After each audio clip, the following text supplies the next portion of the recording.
மீசான் டிவியின் தமிழ் பேசும் உறவுகளை அன்போடு வரவேற்றுக் கொள்கிறோம். கணேமுல்ல சஞ்சீவ படுகொலையின் மிக முக்கியமான சூத்திரதாரி அதிரடியாக தற்போது கைது செய்யப்பட்ட சம்பவம் பெரும் அதிர்ச்சியை ஏற்படுத்தியிருக்கு. யார் இவர்? இவருக்கும் கணேமுல்ல சஞ்சீவிக்குமான பகைதான் என்ன? எதற்காக குறித்த நபரை பல தடவைகள் கேல்பத்திர பத்மே படுகொலை செய்வதற்கான திட்டம் வகுத்தாரு, முயற்சி எடுத்தார் என்ற பல்வேறு செய்திகள் தான் இன்றைய பதிவு. புதுக்கடை நீதவான் நீதிமன்றத்தின் வளாகத்துக்குள்ள நீதிபதிக்கு முன்னால அதிரடியாக படுகொலை செய்யப்பட்ட கணேமுல்ல சஞ்சீவியனுடைய இந்த படுகொலையின் மிக முக்கியமான சூத்திரதாரியாக, இதை திட்டமிட்டவர், இதற்கான ஆயுதங்கள் கொடுத்து உதவி செய்தவர், இதை கச்சிதமாக செய்து முடிப்பதற்கான அனைத்து உதவிகளையும் உபகாரங்களையும் செய்தவர் என்ற குற்றச்சாட்டில் இப்போது சிசிடி பிரிவினர் அதிரடியாக கம்பஹா உஸ்மான் என்று சொல்லப்படுகின்ற 69 வயது மதிக்கத்தக்க வியாபாரியை நேற்றைய தினம் அதிரடியாக கைது செய்த சம்பவம் தான் இப்போது மிகப்பெரிய ஒரு பரபரப்பை ஏற்படுத்தியிருக்கு. இவரிடம் வெளிநாட்டில் தயாரிக்கப்பட்ட துப்பாக்கி ஒன்றும் 10 ரவைகளும் கூடவே அந்த ரவைகளை போட்டு வைக்கின்ற வெத்து பக்கெட்டுகள் 2 கைப்பற்றப்பட்ட சூழ்நிலையில் தான் இந்த கைது நடந்து முடிஞ்சிருக்கு. 72 மணி நேரங்கள் தடுத்து வைத்து விசாரணை செய்வதற்கான உத்தரவும் பிறப்பிக்கப்பட்டதுக்கு இணங்க இப்போது இவரிடம் விசாரணைகள் மேற்கொள்ளப்படுது. ஆல்ரெடி கைது செய்யப்பட்ட பலரிடம் பெறப்பட்ட வாக்குமூலத்துக்கு இணங்க தான் இப்போது அதிரடியாக 1 வருடமும் 3 மாதங்களும் கழிந்த இந்த சூழல்ல இப்போது இவர் கைது செய்யப்பட்டிருக்கிறார்.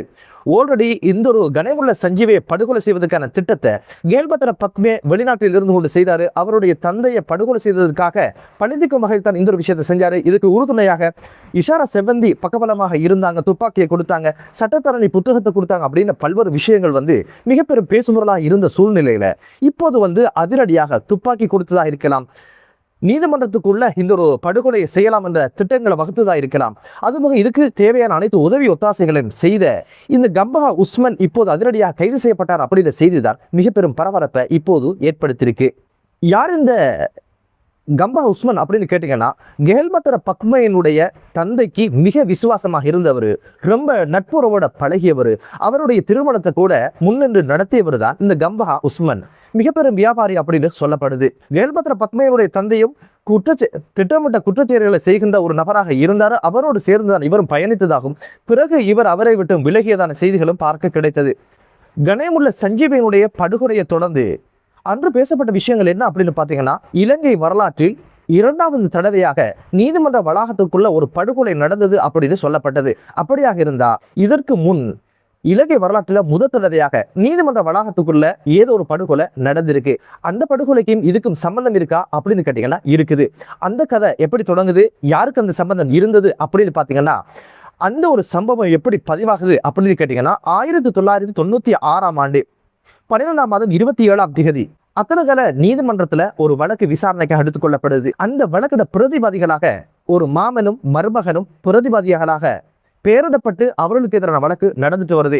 மதியத்துக்கு பிறகு வழக்கு எடுக்கிற சூழ்நிலையில மாமனும் மருமகனும் நீதிமன்றத்தினுடைய முற்றத்துல நின்று கொண்டு பேசிக்கொண்டிருக்கிற சூழ்நிலையில தான் ஒரு நீல கோட் அணிந்த, கருப்பு காற்றட்டை அணிந்த ஒரு சட்டத்தரணி கிடையாது, போலியான ஒரு சட்டத்தரணி உள்ள பூந்து அதிரடியாக மாமன் மீது துப்பாக்கி சூடு பிரயோகம் நடத்தியதுல வாழைமரம் சாய்ந்தது போல சாய்ந்து அந்த இடத்துல இறக்கிறாரு. உடனடியாக மருமகன் உயிர் பிழைக்கலாம் அப்படின்னு சொல்லி நீதிமன்ற கட்டிடத்துக்குள்ள பூந்தாரு. நீதிபதிக்கு முன்னால குற்றவாளி ஏறுகின்ற கூண்டுக்கு பக்கத்துல வச்சு துப்பாக்கிதாரி சரமாரியாக சுட்டதுல அந்த இடத்திலே பலியானாரு. உடனடியாக துப்பாக்கிதாரி தலைமறைவான சம்பவம் பதிவாகி இருந்தது. இவ்வாறு சூட்டு சம்பவத்துக்கு இலக்கானது யாரு அப்படின்னு பாத்தீங்கன்னா, மாமனாரு கம்பஹா வீரகல போலீஸ் நிலையத்தினுடைய ஓவைசியாக இருந்த தம்பிக்க பிரசன்னா. மருமகன் யாரு அப்படின்னு பாத்தீங்கன்னா கம்பஹா பிரதேச சபையினுடைய எதிர்கட்சி தலைவராக இருந்த மைக்கேல். எதற்காக இந்த 2 பேரும் இலக்கு வைக்கப்பட்டாங்க, இவங்க எதற்காக நீதிமன்றத்துல இவங்களுக்கு எதிரான வழக்கு தொடரப்பட்டுச்சு அப்படின்னு கேட்டீங்கன்னா, அதுக்கான கதை ஒன்று இருக்கு. 1991ஆம் ஆண்டு பிப்ரவரி மாதம் 27ஆம் திகதி அந்த பகுதியில் திடீரென 13 இளைஞர்களை கடத்தி காட்டு பகுதியில் வைத்து படுகொலை செய்து எரிவூட்டிய சம்பவம் பதிவாக இருந்தது. அதிர்ஷ்டவசமாக ஒரு இளைஞன் அதுல உயிர் தப்பினான். அவன் பெயர் ரத்துகாமினி குறித்த சம்பவம் குறித்து அந்த மாவட்டத்தில் பிரதீப் ஹம்கம எம்பியிடம் இந்த ஒரு விஷயத்தை தெளிவுபடுத்தி இருந்தாரு. இப்படி கடத்தினாங்க, படுகொலை செஞ்சாங்க, தீயிட்டு கொளுத்தினாங்க அப்படின்னு ஒரு விஷயத்த கண்கண்ட சாட்சியாக இவர் பல்வேறு விஷயங்களை சொன்னதுக்கிணங்க உடனடியாக பாராளுமன்றத்துக்கு இந்த ஒரு விஷயத்தை கொண்டு சென்ற எம்பி சிறிமாவு பண்டாரநாயக்க அவங்களின் ஊடாக இந்த ஒரு விஷயத்துக்கு அழுத்தம் கொடுத்து இந்த ஒரு விஷயத்துக்கு பாராளுமன்றத்தில் விசாரணை வேண்டும் என்ற ஒரு அழுத்தங்களை சிறிமாவு பண்டாரநாயக்க அவங்க அழுத்தம் கொடுத்தாங்க. அப்போது பாதுகாப்பு அமைச்சராக இருந்த ஐக்கிய தேசிய கட்சியினுடைய அமைச்சர் ரஞ்சன் விஜயரத்ன என்ன சொன்னாங்க அப்படின்னு கேட்டீங்கன்னா, ஜேவிபி குழப்பத்தில் யார் யாரோ கொண்டு போடுறாங்க, எந்த ஒரு சாட்சிகளும் இல்லாத சூழ்நிலையில் இதை எப்படி விசாரிப்பது, எப்படி சட்டத்துக்கு முன் கொண்டு போவது அப்படின்னு ஒரு விஷயத்த சொல்லி காலங்கடத்த ஆரம்பிச்சாரு. சிறிமாவோ பண்டாரநாயக்க அவங்க என்ன சொன்னாங்க அப்படின்னு கேட்டீங்கன்னா, கண்கண்ட சாட்சி இருக்கு, யார் செஞ்சாங்க, எப்போது செஞ்சாங்க, எப்படி செஞ்சாங்க அப்படின்னு சொல்லி விசாரணைக்கு நீங்க உத்தரவு பிறப்பீங்க, நாங்க சாட்சிகளை முற்படுத்துறோம் அப்படின்னு சொன்னதுக்குனங்க உடனடியாக சிஐடியினர் விசாரணையை தொடங்கியதன் விளைவாகத்தான் குறித்த ஓவைசியும் அந்த எதிர்கட்சி பிரதேச சபையின் எதிர்கட்சியாக இருந்த மைக்கேலும் அதிரடியாக கைது செய்யப்பட்டு இவர்களுக்கு எதிரான சாட்சிகள் முற்படுத்தப்பட்டு சட்டம் அதிபர் திணைக்களத்தினூடாக குற்றப்பத்திரிகைகள் தாக்கல் செய்து வழக்கு ஓடிக்கொண்டிருந்தது. இந்த வழக்குக்கு வந்த சந்தர்ப்பத்தில் தான் போலி வேஷம் அணிந்த சட்டத்தரணி 2 தடவைகள் இவர்களை படுகொலை செய்வதற்கான முயற்சிகள் எடுத்த போதிலும் அது சாத்தியப்படாத சூழ்நிலையில் தான் 3வது தடவையாக இந்த முயற்சியை எடுத்து அந்த ஒரு விஷயத்தை கச்சிதமாக செஞ்சு முடிச்சாரு. இந்த ஒரு விஷயத்தை செஞ்சது யாரு அப்படின்னு பார்த்தீங்கன்னா, அவர்தான் கம்பஹா உஸ்மான் என்று சொல்லப்படுகின்ற இப்போது கனேமுள்ள சஞ்சீவியை படுகொலை செய்த சந்தேகத்தில் இப்போது கைதான கம்பஹா உஸ்மான் தான் அந்த காரியத்தை சட்டத்தரணி வேடமணிந்து அந்த ஒரு விஷயத்தை செஞ்சு முடிச்சிருக்கிறாரு. எதற்காக கம்பஹா உஸ்மான் இந்த 2 பேரையும் பழி தீர்த்தார் அப்படின்னு கேட்டீங்கன்னா, படுகொலை செய்யப்பட்ட 13 பேருக்கும் இவருக்கும் எந்த சம்பந்தமும் கிடையாது. இவர்களை பழிதீர்ப்பதற்கான காரணமே அதுக்கான கதை ஒன்று இருக்கு. அந்த கதை என்ன அப்படின்னு பார்த்தீங்கன்னா, 1985ஆம் ஆண்டு குறித்த பிரதேசத்துல 5 இளைஞர்கள் கடத்தப்பட்டு காணாமல் ஆக்கப்பட்டாங்க. இது குறித்து எந்த ஒரு விசாரணையும் இல்லாத சூழ்நிலையில இவர்களை கடத்துவதற்கு பயன்படுத்தப்பட்ட ஜிப் வண்டியை வீரகர போலீஸ் நிலையத்தினுடைய ஓவைசி தம்பிக்க பயன்படுத்தியிருக்கிறாரு. உடனே சுதாகரித்து கொண்ட கம்பஹா உஸ்மான் அப்போது ஜப்பான்ல வாகனங்களுக்கு இறக்குமதி செய்கின்ற வியாபாரத்தை செஞ்சு கொண்டிருந்தவர் அங்கிருந்து போன் பண்ணி மைக்கிட்ட கேட்டிருக்கிறாரு, எதுக்குடா இந்த அநியாயத்தை பண்ணினீங்க, அப்பாவிகளை ஏன்னா கடத்துறீங்க, இந்த அப்பாவிகளை எதுக்குடா இப்படி படுகொலை செஞ்சீங்க அப்படின்னு கேட்டதற்கு அதிகாரத்துல இருந்தவர் இல்லையா மைக்கேல், இதை பத்தி பேசினா உன்னுடைய சோழியை முடிச்சிருவோம் அப்படின்னு மிரட்டினாங்க. முதலாவது வேலையா டிக்கெட் போட்டு நாட்டுக்குள்ள வந்தாரு. சமயம் பார்த்திருந்த சூழ்நிலை தான் வழக்கு குறித்த தினம் எடுத்துக்கொள்ளப்பட்ட சந்தர்ப்பத்தில் ஒரு சட்டத்தரணி போன்று வேடம் அணிந்து உள்ள போந்து இருவரையும் போட்டு தள்ளி இருக்கிறாரு. இந்த 5 பேருடைய விஷயத்துல எதற்காக கம்பஹா உஸ்மான் சம்பந்தப்பட்டார் அப்படின்னு கேட்டீங்கன்னா, அந்த 5 பேர்ல இவருடைய அன்புக்குரிய தம்பியும் இருந்தாரு. எந்த குற்றங்களில் சம்பந்தப்படாத அப்பாவி தனது தம்பி என்பதனால இவரை கடத்தி படுகொலை செய்ததற்கான பழிதுக்கும் வகையில தான் சட்டமெல்லாம் ஒரு பக்கம் இருக்கட்டும் அப்படின்னு சொல்லி குறித்த துப்பாக்கி சூட்டை நடத்தி இருவரையும் பழித்து கம்பஹா உஸ்மான். கம்பஹா உஸ்மான் என்ன பண்ணினாரு, உடனடியாக அந்த சம்பவத்தை நடத்தி முடிச்சுட்டு ஜப்பானுக்கு தப்பி போனாரு. ரெட் நோட்டீஸ் அடிக்கப்பட்டு மீண்டும் நாட்டுக்கு அழைத்து வரப்பட்ட கம்பஹா உஸ்மானுக்கு எதிராக சட்டம் அதிபர் திணைக்களம் வந்து குற்றப்பத்திரிகை தாக்கல் செய்து வழக்கை நடத்தினாங்க. ஆனா கண்கண்ட சாட்சிகள் போதிய அளவு இல்லை என்பதனால கம்பஹா உஸ்மான் அந்த கேஸ்ல விடுதலை ஆனாரு.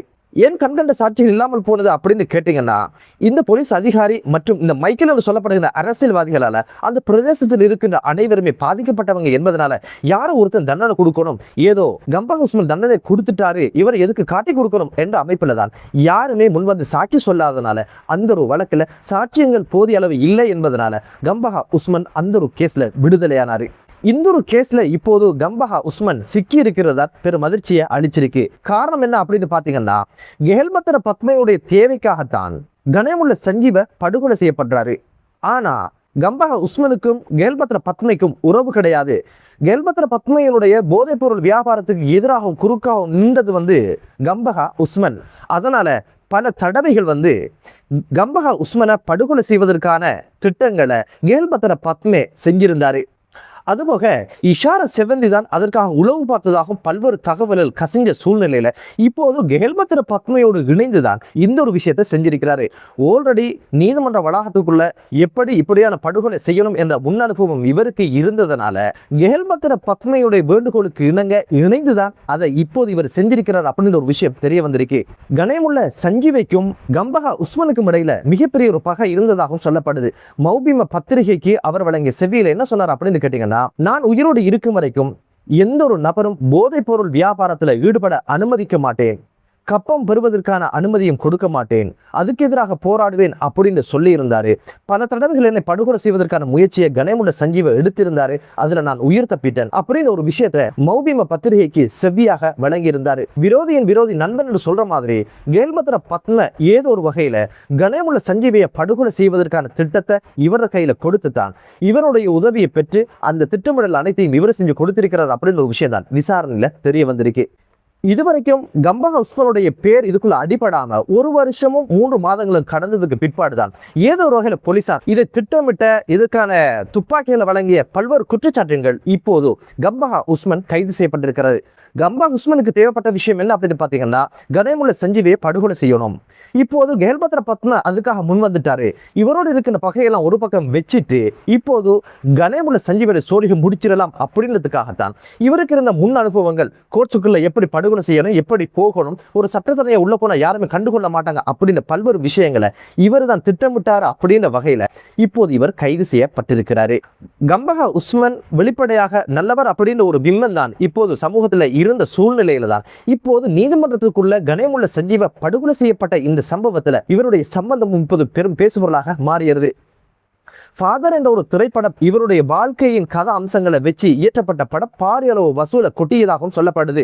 இவருடைய நல்ல பகுதிகளை வச்சு ஒரு படத்தை எடுத்திருக்கிறாங்க. என்னதான் இருந்தாலும் கனேமுல்ல சஞ்சீவியனுடைய படுகொலையில் இப்போது மிகப்பெரிய ஒரு திருப்பு முனை ஏற்பட்டிருக்கு.